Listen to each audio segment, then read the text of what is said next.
Assalamualaikum warahmatullahi wabarakatuh, Bapak Al-Hadi dan teman-teman semua. Saya Gregor Naljosen dari kelompok penunggu Bansos. Kelompok kami saya memutuskan bagi kelompok kami untuk mengadakan presentasi sendiri-sendiri dikarenakan beberapa alasan, yang salah satunya ada anggota kami yang sibuk dan kami rasa lebih baik kami melakukannya sendiri-sendiri agar waktu pelaksananya fleksibel. Nah, pada presentasi kali ini saya akan mempresentasikan hasil kerja kelompok kami mengenai analisis basis data relasional. Outline dari presentasi kali ini adalah kami akan menjelaskan apa itu sekja. Sekja ini merupakan hasil ide kelompok kami mengenai sistem akhir yang akan kami buat, kemudian analisis relasi pada sistem sekja tersebut, kemudian analisis penggunaan pada sistem sekja, kemudian modifikasi desain, kesimpulan, dan daftar pustaka. Nah, apa itu sekja? Sekja itu merupakan sistem e-laporan kondisi jalan di Jakarta, yaitu berupa sarana pengajuan saran atau laporan bagi penduduk yang memakai jalan di Kota Jakarta, khususnya pengguna transportasi kepada pemerintah Kota Jakarta. Motivasinya ini adalah kami mendapatkan ide ini untuk memberikan kemudahan bagi masyarakat dalam melaporkan kondisi jalan di Kota Jakarta, sekaligus memudahkan pemerintah Kota Jakarta dalam menimbang pengajuan tersebut dengan didukung oleh database jalan yang telah ada sebelumnya. Jadi kalau misalkan kita pengguna jalan sedang melewati suatu jalan tertentu, entah sebagai pejalan kaki atau pengguna kendaraan, kemudian kita ketemu ada jalan yang rusak atau sekiranya butuh perbaikan, kita bisa menggunakan sistem sekja ini. Kita bisa menggunakan sistem sekja ini untuk memberikan laporan. Kemudian analisis relasi. Nah, di sistem sekja yang kami desain ini ada entitas user. User ini merupakan entitas yang berisi informasi dari pengguna. Jadi misalkan kayak pengguna biasa mendaftarkan ke aplikasi. Nah, saya ini akan direpresentasikan informasi saya dalam entitas user ini. Di table ini, di entitas ini ada user ID sebagai atributnya, kemudian nama depan, nama belakang, email, dan password ini untuk menyimpan informasi dari user. Kemudian ada entitas admin. Admin ini memiliki admin ID, nama depan, belakang, dan password. Jadi dia mirip-mirip dengan user, cuman lebih ke role.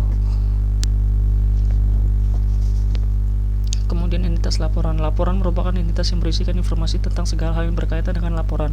Nah, jadi di laporan itu, saat kita membuat laporan itu ada beberapa hal-hal yang kita butuh masukan, yang kita buat laporan informasinya. Nah, ini salah satunya adalah status jalan ID. Status ini dari status ngelihat bagaimana perkembangan jalan itu, apakah sedang ditunggu atau lagi diproses atau udah selesai prosesnya. Kalau misalkan laporan ID ini bertambah sendiri sebagai ID dari laporan, kemudian user ID ini dia merefer ke user yang membuat laporan, tanggal laporan ini timestamp, jalan ID-nya ini, jadi jalan ID ini merefer ke jalan yang ditunjuk. Untuk misalkan saya ingin memberikan laporan mengenai jalan A, nah jalan A-nya ini akan dirujuk di sini ID-nya. Nah, ini dia entitas jalan. Entitas jalan ini ada jalan ID, nama jalan, tipe jalannya sendiri, kemudian kondisi trotoar, kondisi penerangan, kondisi jalan, dan jalan sekitar. Untuk yang entitas laporan ini ada satu lagi yang lupa. Ini aslinya ada komentar. Jadi pas saat kita membuat laporan, kita nggak cuma buat laporan kalau ini ada rusak, kita itu bisa ngasih komentar gitu loh. Ini di laporan ini saya memberikan komentar. Maksudnya mungkin komentarnya bisa lebih detail lagi laporannya, atau misalkan jalannya rusak atau ada informasi-informasi penting yang tidak bisa dibuat secara basis data dan hanya bisa dijelaskan oleh pengguna. Ya, jadi itu nanti akan masuk ke komentar, ada harusnya atribut komentar di sini. Nah, ini penjelasan atribut jalan yang tadi. Tipe jalan tuh ada 5 dengan penjelasan sebagai berikut. Kelas 1 jalan raya besar, kelas 2 jalan raya medium, kemudian jalan lokal, gang, dan jalan bebas. Kemudian kondisi trotoar. Nah, ini skalanya ada 0 sampai 3, ada 4 jadinya. Pertama tidak ada trotoar, kemudian ada trotoar ukuran 0,5 meter sampai 1 meter, 1 meter sampai 1,5 meter, dan 1,5 meter sampai 2 meter. Bila terdapat 2 macam trotoar pada satu jalan, maka definisi lebar di sini merupakan rata-rata dari jumlah lebar trotoar sepanjang jalan tersebut. Kemudian Kemudian kondisi penerangan, skala 1 sampai 3 dengan penjelasan. Skala 1 itu 15% jalan tidak memiliki penerangan. Skala 2 itu 15% jalan tidak memiliki penerangan sampai 5%. Kemudian skala 3 itu kurang dari 5% jalan tidak memiliki penerangan. Kemudian kondisi jalannya itu 1 sampai 5 yang berupa jalan rusak, jalan tidak layak, jalan cukup layak, jalan layak, dan jalan sangat layak. Ini dari persentase kerusakannya. Nah, kemudian analisis penggunaan. Analisis penggunaan ini maksudnya kita kelompok kami memberikan analisis kira-kira bagaimana jika sistem kami ini telah diluncurkan untuk dijalankan. Nah, pertimbangan yang kami pikirkan ini ada beberapa hal, yaitu bagaimana data jalan dikumpulkan, bahaya akun palsu, bahaya spam, dan juga fitur komen untuk suatu laporan. Mengenai bahaya data jalan yang dikumpulkan, mengenai bagaimana data jalan dikumpulkan, itu kami mempertimbangkan bahwa data jalan bisa dikumpulkan melalui survei. Pengguna jalan diberi kebebasan untuk memberikan informasi. Namun kalau hal tersebut itu bisa dikhawatirkan ada informasi palsu yang akan tersebar. Oleh karena itu, mungkin salah satu hal yang baik untuk melakukan pengumpulan data itu adalah dengan membuat suatu bentukan atau tim, atau meminta data API dari tempat lain untuk mengisi data-data ini. Jadinya informasinya itu dari suatu lembaga yang bisa dipercaya untuk mengisi data. Kemudian bahaya akun palsu. Nah, untuk bahaya akun palsu ini takutnya di user itu ada melakukan akun palsu, dan dari akun palsunya itu mungkin bisa melakukan beberapa hal yang tidak menyenangkan, atau mungkin beberapa hal yang mengganggu baik admin ataupun user lainnya, atau memberikan informasi yang palsu. Nah, oleh karena itu kami mempertimbangkan untuk membuat suatu atribut baru yang menyimpan nomor KK atau KTP, sehingga potensi akun palsu itu dapat dicegah atau minimal dikurangi. Kemudian ada bahaya spam. Jadi kalau bahaya spam ini maksudnya bisa aja dari suatu laporan, itu laporannya tuh terjadi spam. Jadi misalkan laporan udah dibuatnya lagi. Kalau misalkan yang buat laporan yang sama itu 2 orang atau lebih, mungkin ada baiknya. Cuman kalau misalkan 1 orang dia buat laporan yang sama mengenai jalan A, kemudian dibikin laporan lagi untuk jalan tersebut dan dilakukan berkali-kali, ini bisa mengganggu. Nah, salah satu mengatasinya itu adalah diberikan akses batas laporan yang dibuat untuk per akun. Jadi mungkin bisa dengan implementasi time constraint atau jumlah atau ide-ide lainnya yang bisa membatasi laporan yang dibuat. Kemudian ada pertimbangan 4, yaitu komentar. Jadi pas kita bikin laporan, kami mempertimbangkan mungkin ada baiknya jika ada user yang bisa melakukan komentar terhadap laporan yang dibuat oleh orang lain tersebut. Jadi bisa ada interaksi juga dengan admin nih. Kalau admin juga diberikan akses atau kemampuan untuk melakukan atau memberikan untuk memberikan komentar dalam laporan tersebut. Jadi admin sama user bisa berinteraksi.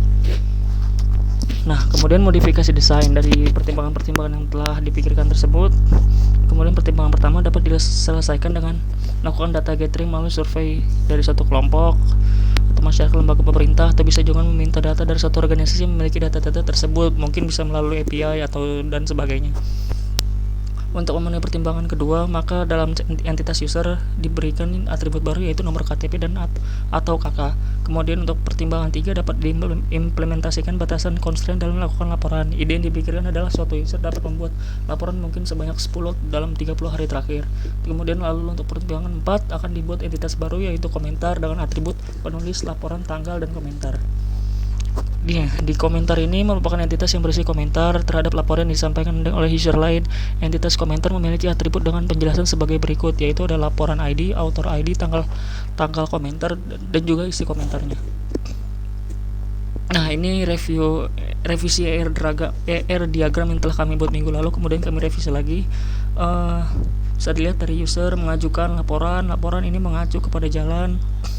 Kemudian laporan memiliki komentarnya bisa banyak, ada 1:n. Nah, terus ada relationship N1. Nah, ini admin juga bisa memberikan komentar, cuman admin itu menanggapi role-nya, sedangkan user itu memberikan komentar.